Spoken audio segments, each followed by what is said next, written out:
Zielinski, scelto come sostituto. L'ADL sogna Koopmeiners, ma valuta un altro profilo a sorpresa. Ciao napolitani, siamo in Napoli dal cuore. Lasciate un like su questo video e iscrivetevi al canale così YouTube potrà avvisarvi dei prossimi video del canale. Grazie. Andiamo al video. Piotr Zielinski è sempre più distante dal Napoli e il suo futuro prossimo si prospetta sempre più nerazzurro. Il centrocampista polacco va sostituito, soprattutto a livello numerico, nonostante la società creda fortemente nella crescita di James Junior Traoré. L'ex giocatore del Sassuolo ha avuto un buon impatto e solo dopo aver recuperato appieno la sua condizione fisica ideale potrà davvero far decidere a De Laurentiis il piano di salvataggio. Fissato a 25 milioni.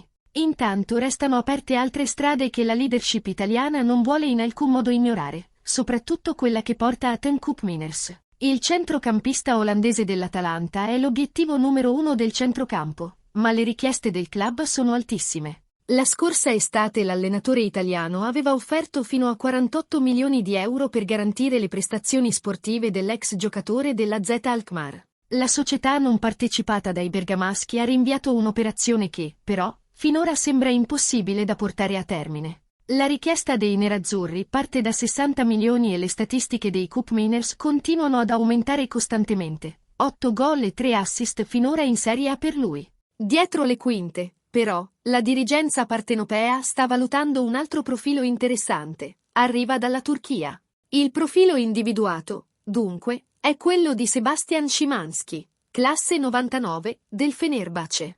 Il 24enne si è trasferito in Turchia dal Feyenoord durante la finestra di mercato della scorsa estate. Nella Super League turca ha avuto un impatto devastante. Ha infatti già segnato 9 gol e 9 assist in 27 partite. Numeri da capogiro che hanno attirato sul centrocampista diversi club importanti. La sua valutazione di mercato si aggira intorno ai 20 milioni di euro, un valore poco significativo ma che, però, sembra destinato a crescere.